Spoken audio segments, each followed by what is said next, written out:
Hey, I'm Will, N50LA, and this is the final product.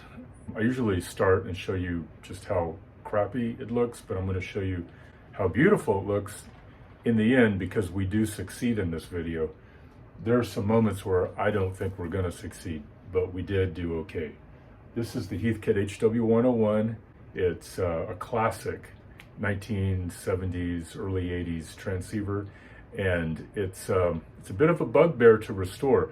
Most of the ones you find on eBay are in pretty bad shape. The purpose here really is just to show you some of the things that can go wrong during this process, things you're going to find if you buy one of these sight unseen on eBay or at a hamfest. But also I wanted to inspire folks not to give up. I'm not a trained electronic engineer or anything. I'm just a hobbyist. I've only been doing this for about 4 or 5 years.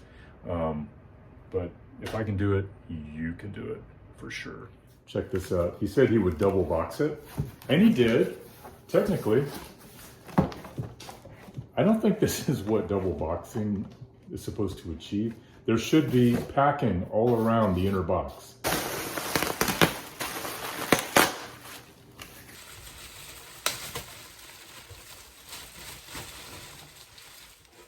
It's dusty. It's what we expect. Cabinet is a little banged up. It's what we expect. Let's open it up.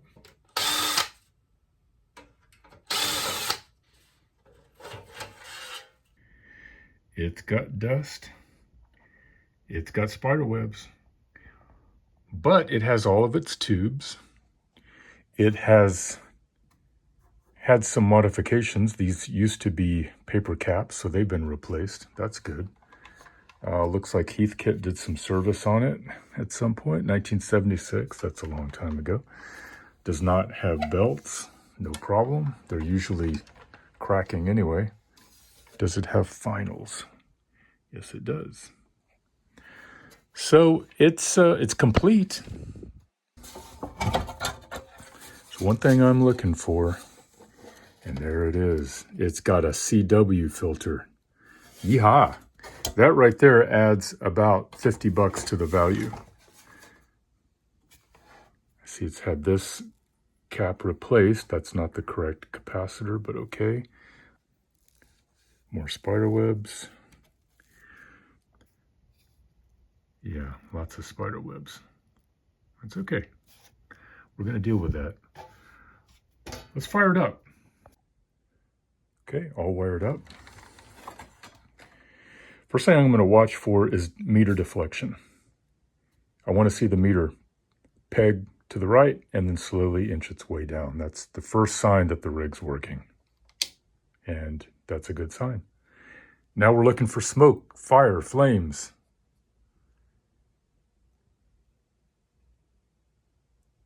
So far, so good. Come on down. Oh, there we go.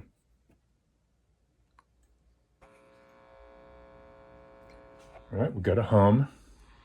Oh, we got audio. All right, I'm going to put it at 20 meters. Okay.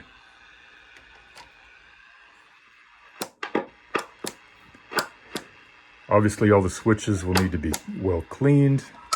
But hey, this is okay. I'm getting signal. Oh, got the filter engaged. Here we go.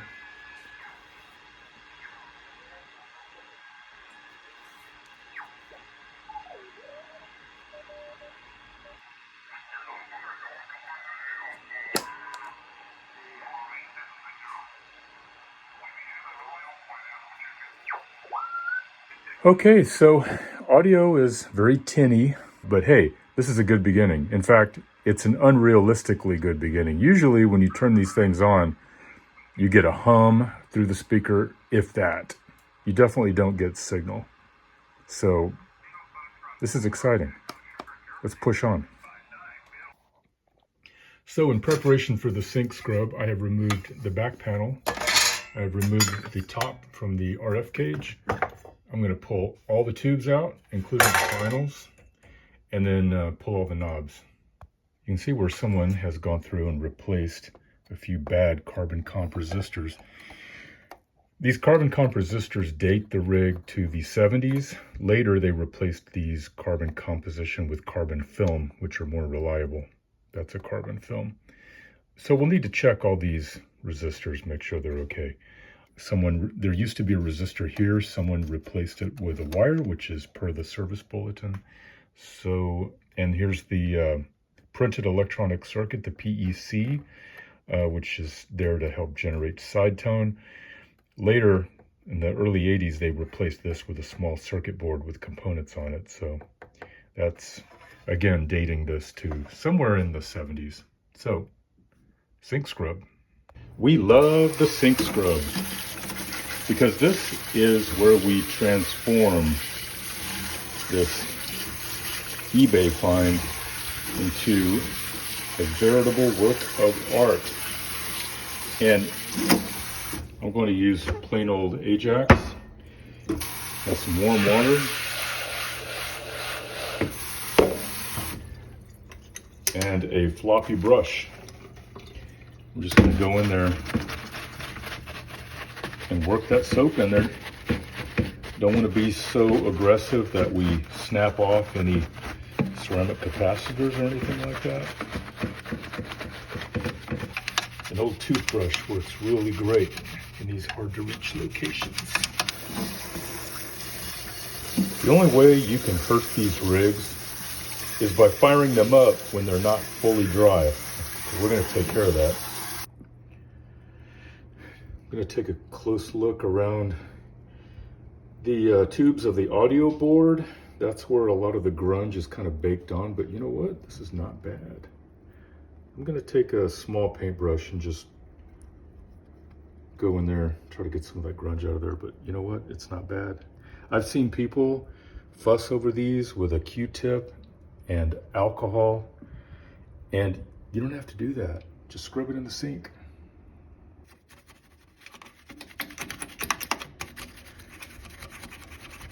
Now the underside, and I want to be sure to take the switchboard cover off.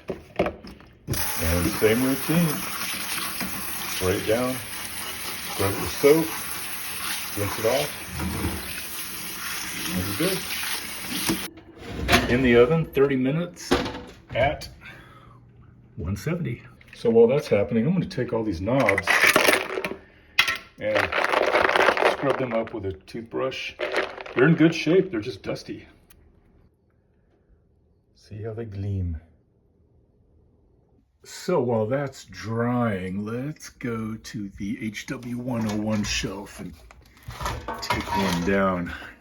This is something I picked up at a Hamfest recently. As I was saying before, that HW-101 that I got on eBay is not typical. Usually you turn those suckers on and they don't work at all. This is a good case study. Let's take a look at what usually happens when you get one of these off eBay. It's very similar. It's dusty. Came with a CW filter, which is nice, although they kind of forgot to mount it to the chassis, but whatever. Has a full complement of tubes. This one's actually a lot cleaner. But watch what happens. Again, this is more typical of what you can expect. I'm going to power up, and I've got the meter on ALC. No deflection. AC hum in the speaker. The very first thing I'm going to do is make sure I don't have a bad contact on any of my switches. You can hear how crusty that is. Got no belts, just like the other one. RF gain is fully clockwise. Make sure the CW filter is not engaged. So once I've checked all that out, I'm going to go through and make sure all the tubes are well seated. I'm going to wiggle them around just a little bit. Sometimes oxidation forms between the tube pins and the tube socket, and it's missing a contact somewhere. In fact, that's usually the problem initially.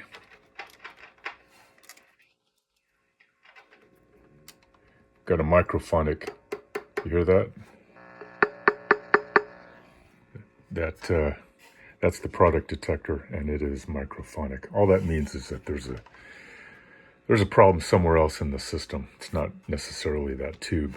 So, okay, this is typical. Now a visual inspection. Is anything obviously disconnected? I don't see anything. I'm looking for any kind of burned resistors. I don't see anything. One thing I always look out for is this resistor okay, this one, and this one. If those are okay, then I'm gonna move on, and they are. So at this point, I don't see anything physically wrong with it. So I want to look at it electrically and start with doing a voltage check. This is the receiver voltage chart from the manual. I have mine laminated because I use it all the time. And I'm going to go through and just run voltage checks throughout the receiver circuit and look for something weird. 10 minutes later, only one trouble spot, pin 5 of V3. That's the IF amplifier, the intermediate frequency board. I've got no voltage there. That's probably where our problem is. If we look at the traces, that's pin 5, and it goes through 2 transformers, T102, coupling capacitor, and L104. Checking the schematic, this is pin 5. This is where we should have that voltage. I think it's 280 volts right here at the plate. That voltage originates here. So it comes in at this resistor. The resistor steps it down. It goes through this transformer and to the plate. So it's either breaking down right here at this resistor or right here in this transformer. Let's check the resistor first. I think this is going to be an easy fix. So, by the way, we cross-reference this by checking the resistor number. This is R109, and here it is, right here on the X-ray view. That's where the B plus voltage is coming in. It's right there. And I've got plenty of voltage. Is it making the leap to here? It is not. I've only got microvolts. That resistor's bad. Let's replace it. If you've seen my videos before, you know how I remove a resistor. I use a dental pick. I've got the rig on a Lazy Susan, so I just get it in there, flip the rig around, and then heat up the appropriate trace. So easy. That resistor is pulled. And now I'm going to insert the replacement. In this case, I'm going to step it up to a 1 watt resistor, since that's probably dissipating a lot of heat. And solder. Feeling pretty good about this. Let's hook it back up, see what happens. Really hoping to see some meter deflection. Come on. Nope. Got signal.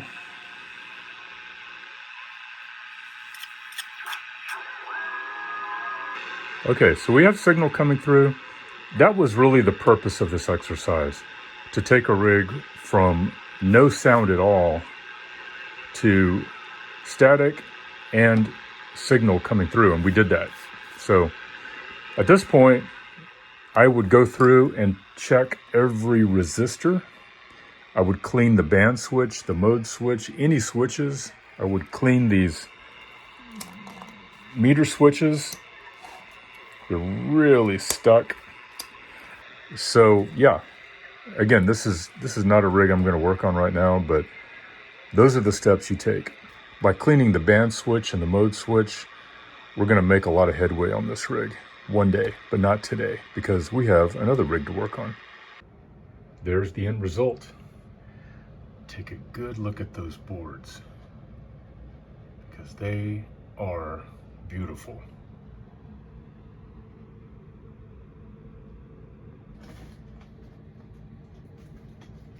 I cleaned the front panel as well. It looks a lot better. There's some of the raised lettering has paint that's been rubbed off of it, but I think we can fix that.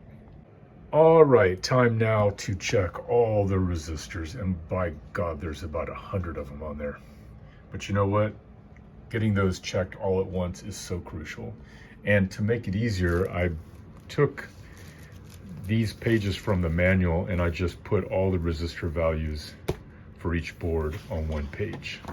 And I think there should be a link to this on the video description. I laminate mine just because I do so many of these. 1 hour later, and here's what we did.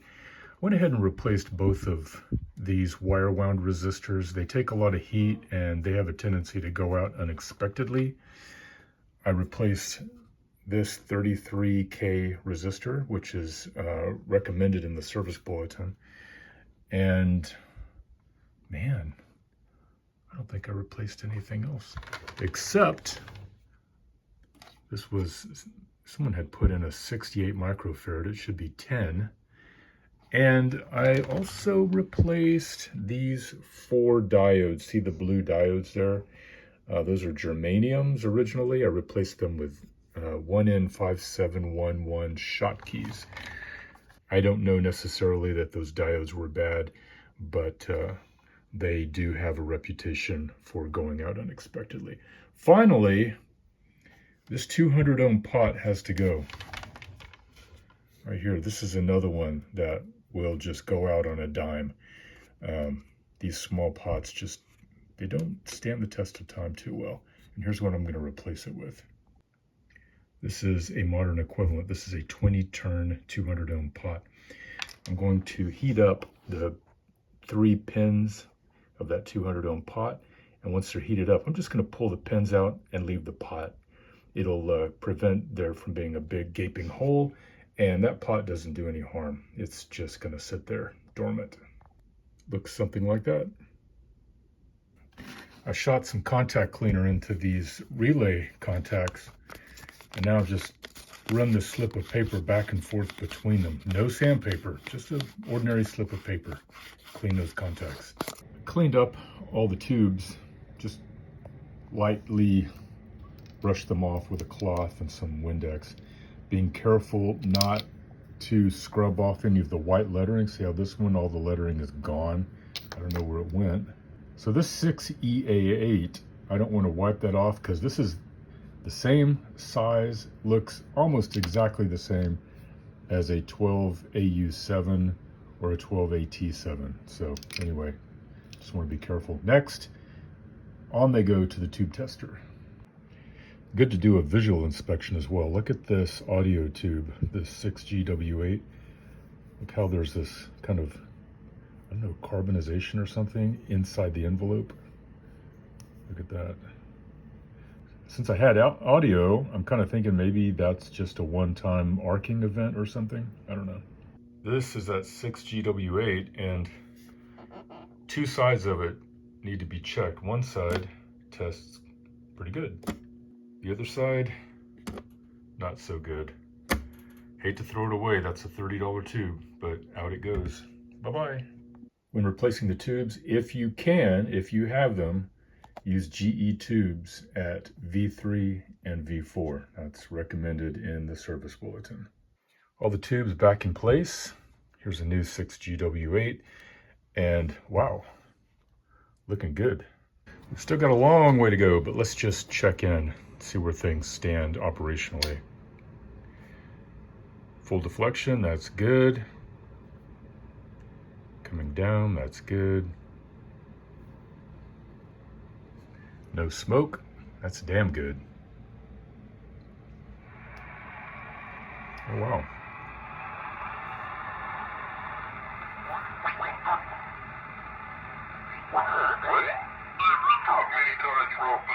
Thanks very much for the QSO, and you take care. Wow. Yeah, take care too, John. I appreciate your report. Thank you much. Enjoy the propagation. Damn good incoming signal. Wow. Love it. Okay, so now I need knobs, obviously. I have not yet done a really good cleanup of the wafer switches, and obviously we have no belts. So let's get on it. The driver pre-selector shaft is a little dirty, so what I do is I put it on the end of a drill. Take a really fine grade of sandpaper. This is 600.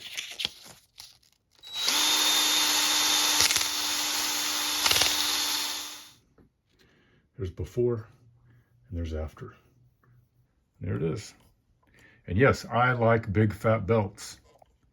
They don't slip as much.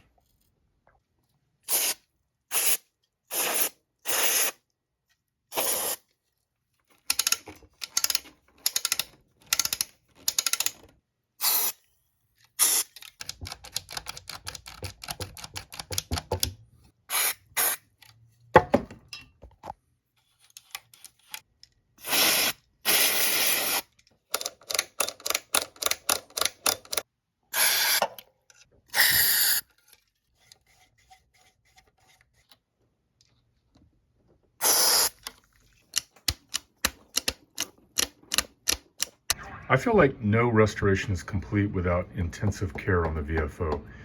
The tuning is a little sticky. I noticed that the plastic dial is banged right up against the front panel. That's not good. And when I turn this, it sometimes gets hung up a little, like right there. So let's take it apart. Why not? Let's do it right. And I'll tell you, it seems a lot scarier than it really is, but basically remove the coax, desolder these 3 wires, unscrew the lamp, remove these 2 screws. There are, let's see, 2 set screws on that brass shaft that have to be removed. And then the fun part, you'll need one of these to get these 4 nuts off of there. It's a little challenging. VFO looks good. Somebody has glued down that ceramic capacitor, which is what the service bulletins call for, so that's good. I noticed that the grease is really sticky, so I'm gonna use contact cleaner, blow it out of there, clean it up, and re-grease. I have to say this dial is in exceptionally good condition. Usually these are really yellow and very brittle. The outer Jackson drive is usually gummy, so I shoot it with contact cleaner, put it on the drill, hold this ring and let it spin. The goal is just to clean all the old grease out of the bearings. I like to add this ground strap to the variable capacitor. Basically take a desoldering wick and run it from this tab to this solder lug that I inserted here, and then solder it to the body down here. And that grounds the capacitor a little better to the wall of the VFO.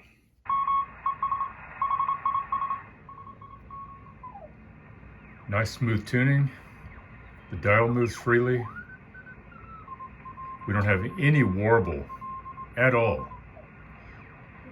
And that has a lot to do with cleaning those bearings. My understanding is that RF actually travels through those bearings, and that's why they cannot be gummied up. They gotta be making good contact. A carbon-based grease is recommended there. Look at that meter.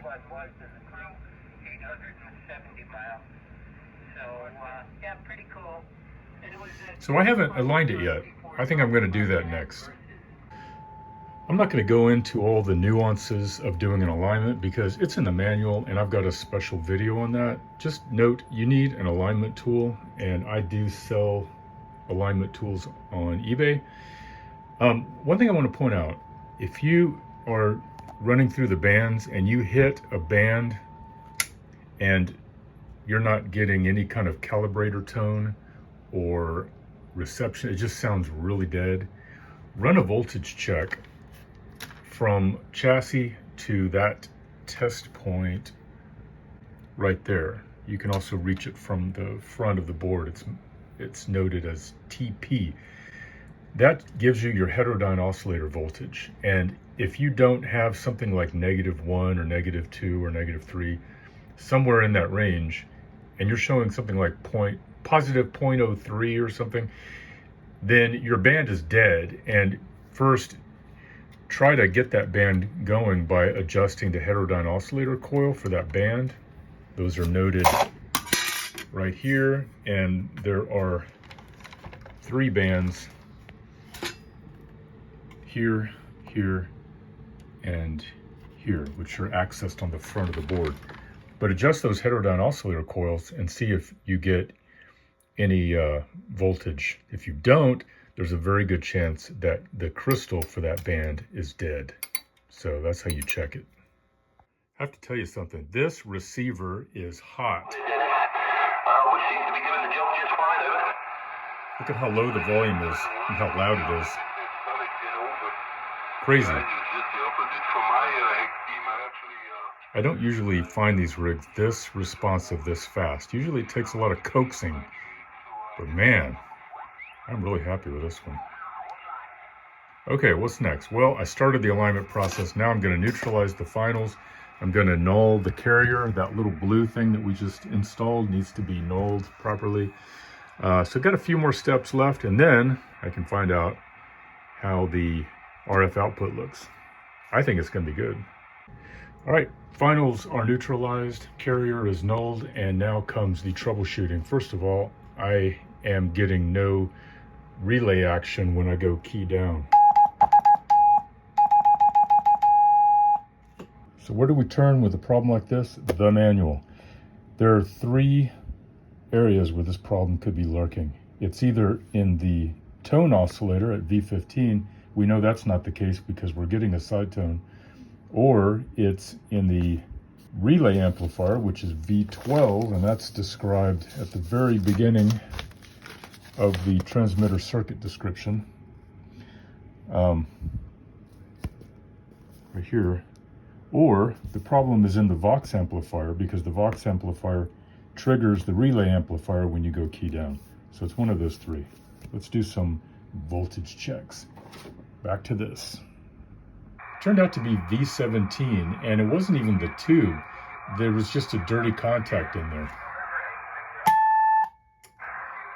I'm getting into the RF output, the transmit stage of the restoration. And as usual, I'm hitting some problems because of the grounding of this switchboard shield. It never fails. Watch what happens. I'm going to put it in tune.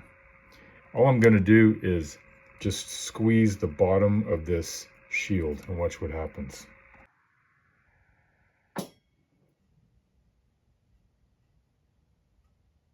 See, I'm starting to get some output when I just touch that switchboard shield. These damn things are pretty notorious. They need to be well soldered at the comb brackets here and up at the top.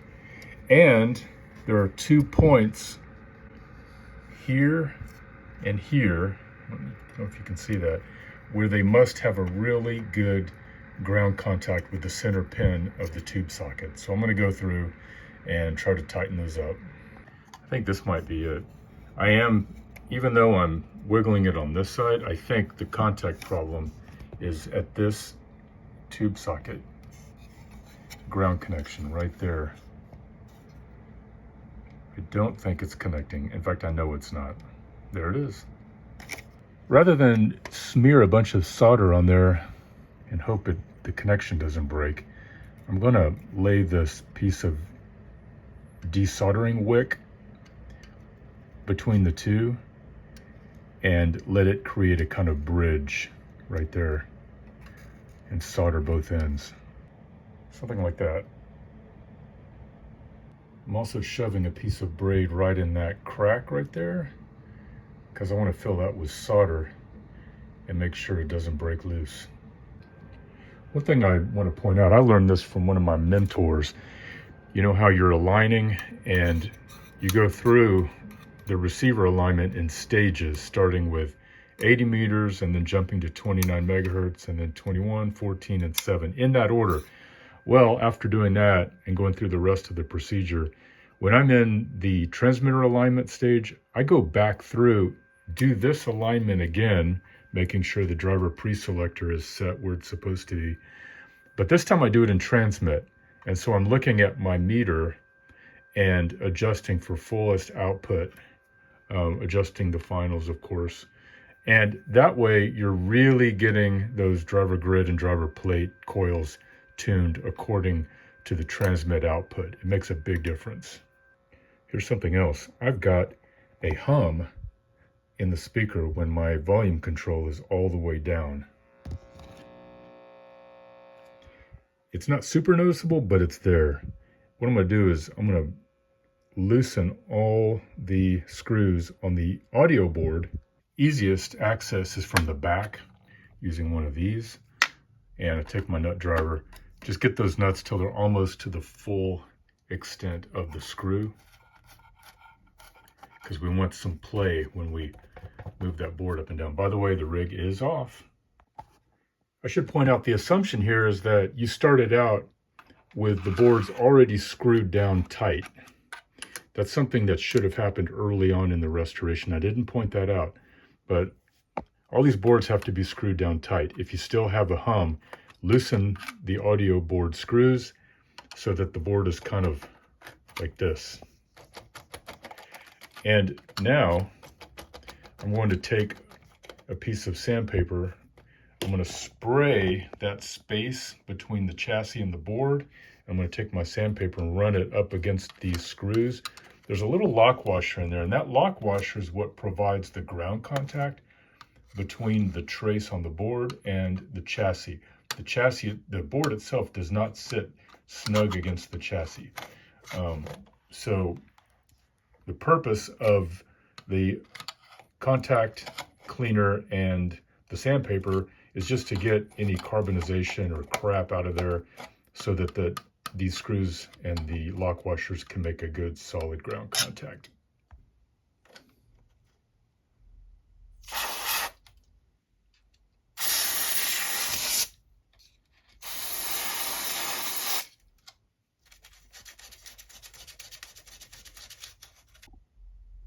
You can also work behind the boards. Got everything screwed down tight, and look what happened. Now we have nothing but hum. How the hell did that happen? Found it right here. Press these wires.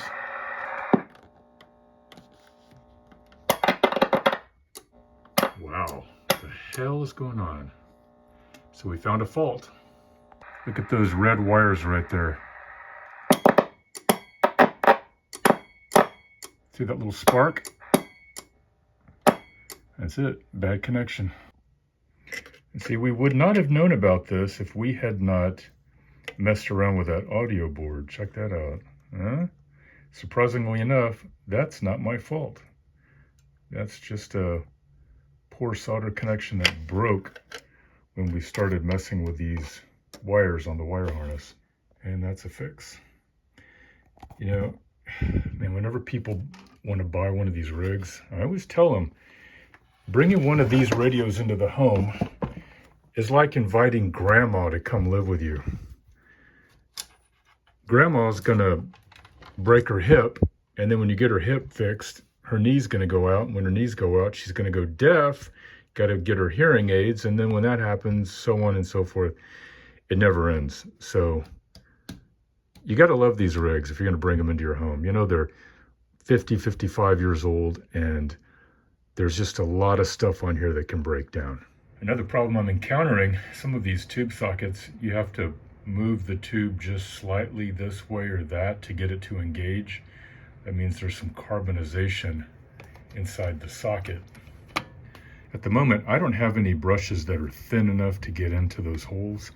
So what I'm gonna do, and I've done this before and it works, some contact cleaner, get a toothpick, and I'm not gonna put any pressure on there. I don't wanna stretch out those socket clamps, the ones that grab the pins, but I wanna be able to just ream out each one of those holes to get out any carbonization.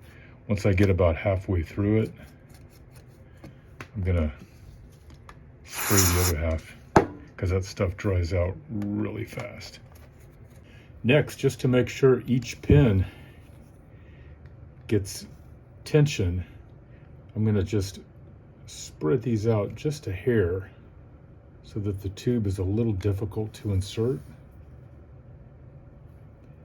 Then I knew that each pin is getting contact. Don't want to do it too much or it won't fit. Something like that. Just when I thought I was getting to the end of this thing, watch what it's doing now.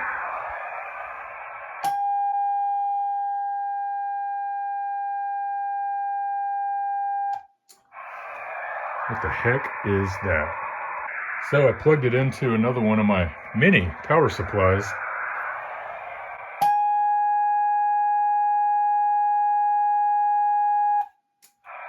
I don't know why I had that hunch.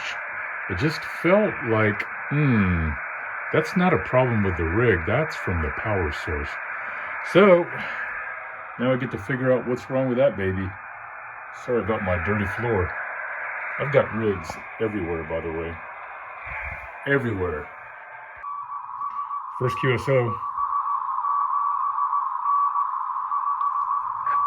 The filter's working good. Oh, a little scratchy. We haven't talked about VFO adjustment yet. This is my method. I've got an RF sampler, which basically just provides a tap for my frequency counter. Frequency counter reads any signal that's going in through this line. And I adjust the trimmer screws so that I've got the right frequency at each point in the band. And it's not easy. It's very frustrating, in fact. These are the trimmer screws right there. And you adjust them clockwise or counterclockwise to basically shrink or expand the band spread. And I've got this one set now so that it's pretty damn close. I mean, you just can't really get closer than that with an analog transceiver. Let's see. Oh, look at that. That's pretty amazing. Those trimmer screws don't provide any more accuracy than that. That's good. In fact, that's amazing. So the guide to this is in the manual, and it's a pain, but if you want to be sure that you're dead on frequency, you got to have a frequency counter. If you don't have one, you can always just use a general receiver or a transceiver in the same room, because that sucker is going to blast when it hears your signal. In fact, you should probably ratchet it way down. But you can do it without a frequency counter. It's just not quite as accurate. I'm going to be honest, I hate these phono jack antenna connections. I hate them. You move your rig around and the coax pops out and you don't know it, and then you start transmitting and wondering why you've got SWR off the charts and you're burning up your finals. So most people will replace it with the good old SO239. I don't like these. I like these. You get equally good grounding to chassis. All you do is drill your hole, and here's your ground tab for the back right there. And you don't have to screw around with these damn 4 screw holes. And it's just, I don't know, it's just neater. I like it. That said, I'm going to leave this in because some people just really like to have a rig that has not been modified. So there it is, unmodified. So first sideband contact with Mexico, that was cool. But I'm noticing that the automatic volume control sounds a little washy. I don't know if you can hear the static that's coming up behind the signals.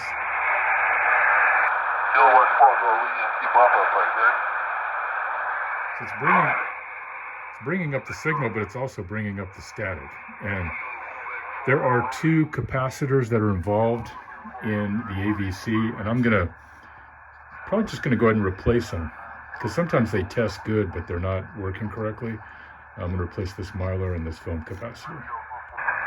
Here's our new caps, and it totally did the job. I don't have any of that wispiness now. I don't think it's coming through on the video, but it was definitely an issue. Now I have a new issue. Look at this. Calibrator's on. Where's my meter?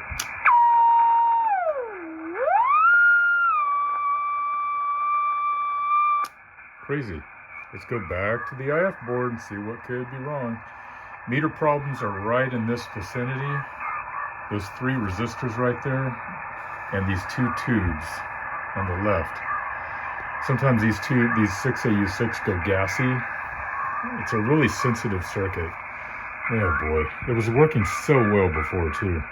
I'm wondering if this problem with the ALC meter has some connection to the automatic volume control circuit.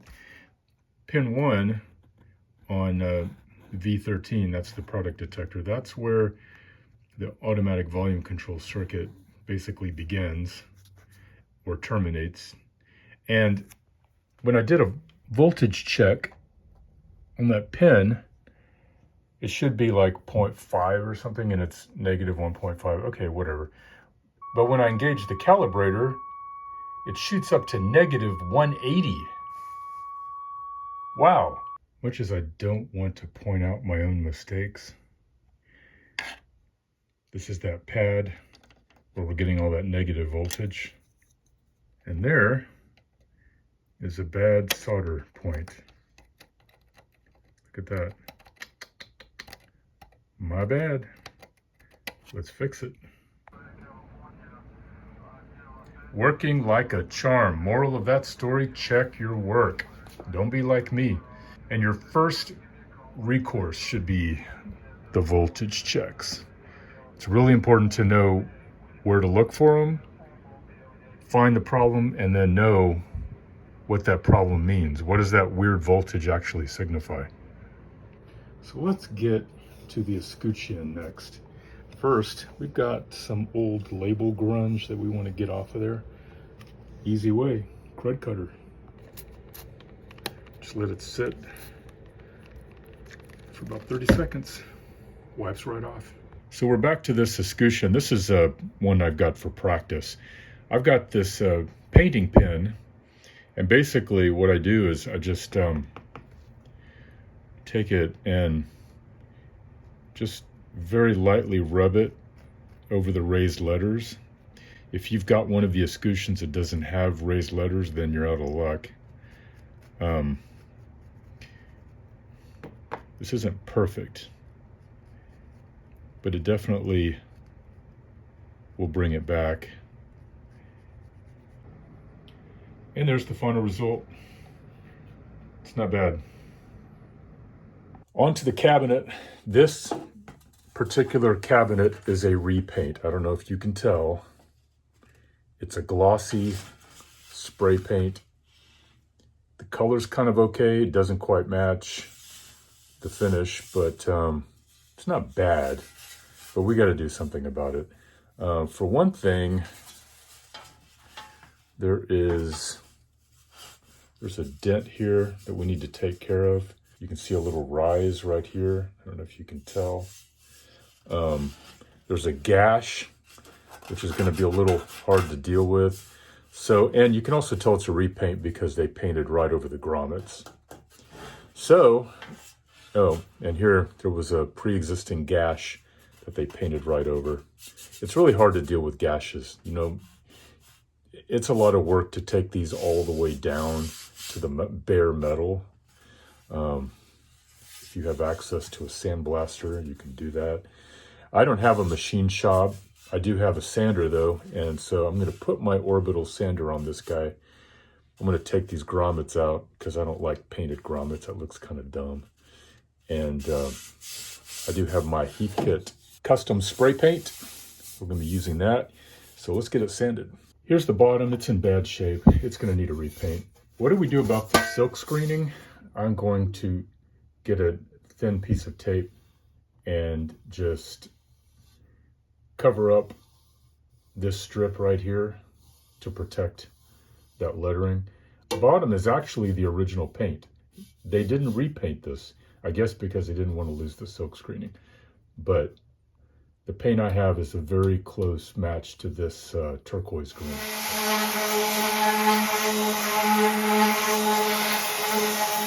Okay, I've got this sanded down now to the original paint. Got all the top coat off of there.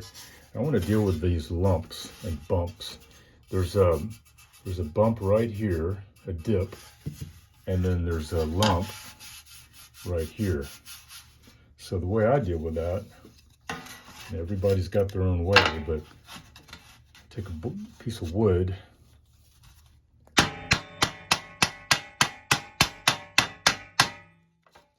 I'll do that until I can get that lump out.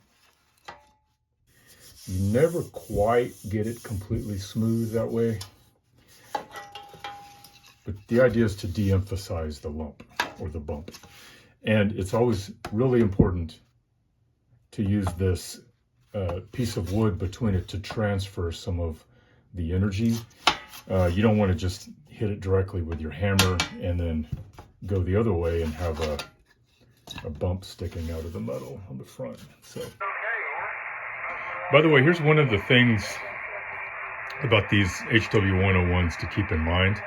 The RF gain, you're going to get better audio quality if you back it down a little bit. So you can get super sensitive when this is wide open,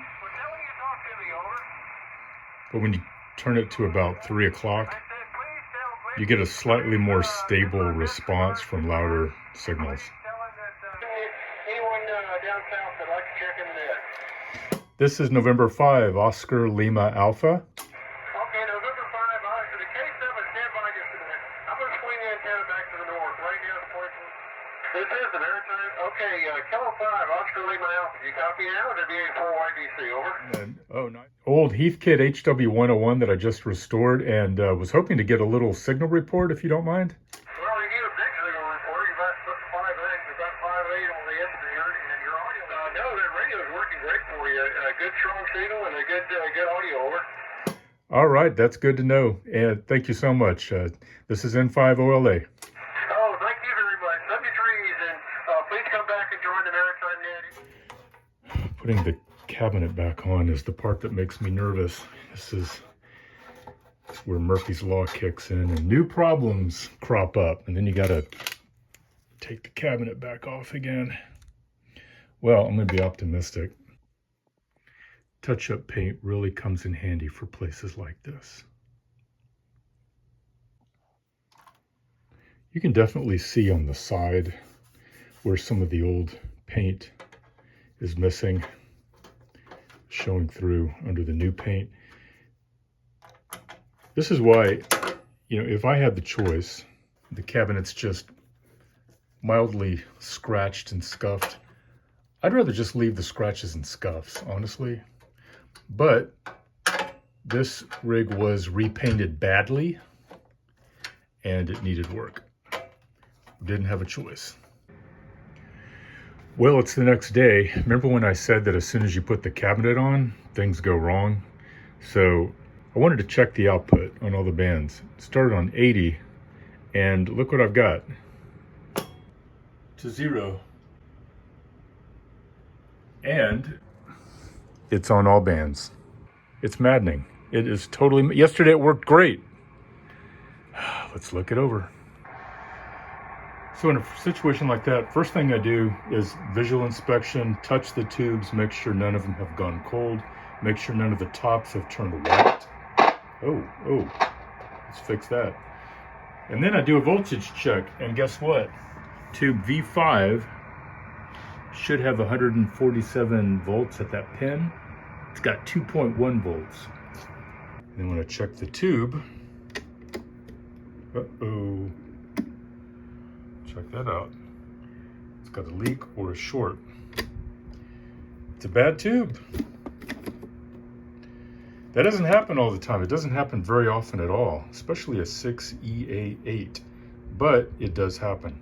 I'm just glad it happened on my watch because I don't want to ship a rig and someone has no output and they blame me. That's awkward. Here's another problem. I put the rig in tune mode And even with no RF output, I started to smell something funny down in the RF cage.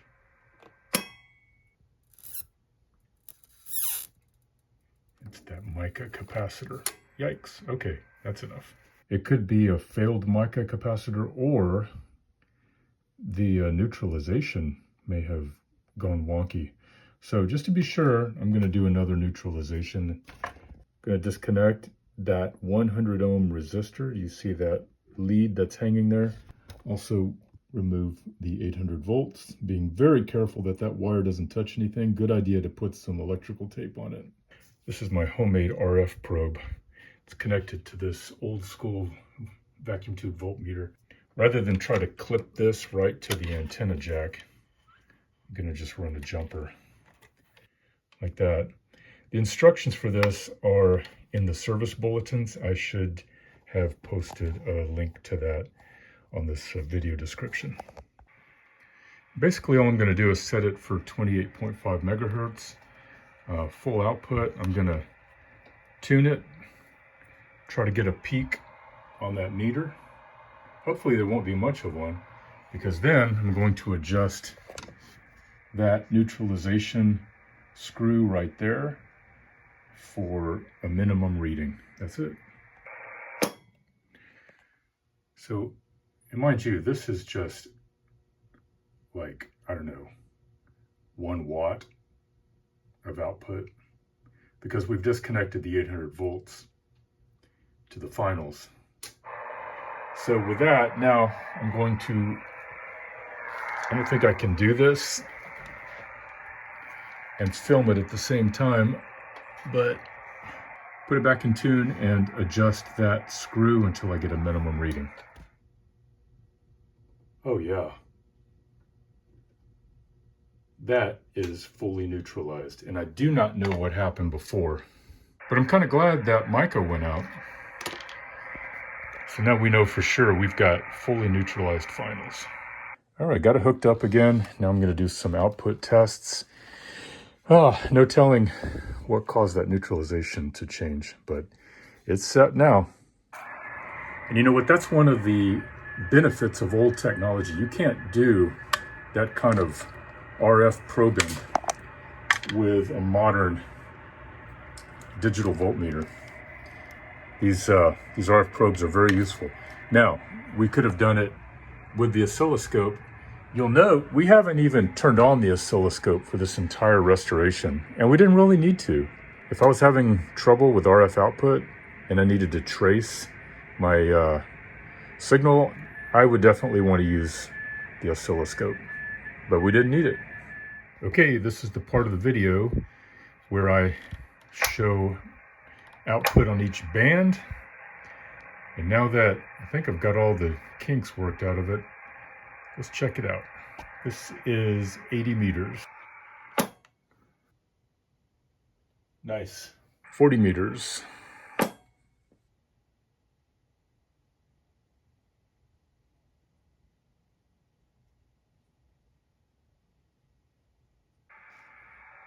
Okay, now 20 meters.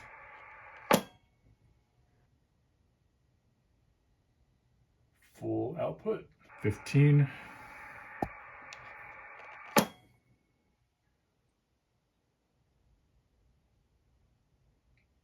right, full output. And finally 10 meters. The 10 meters is going to be a little low. And I've got SWR on my dummy load, so it's going to be about 75 watts. That was the deal there. I didn't catch a hop out of Nellis. I took a Greyhound from there. That is a very strong signal. Wow.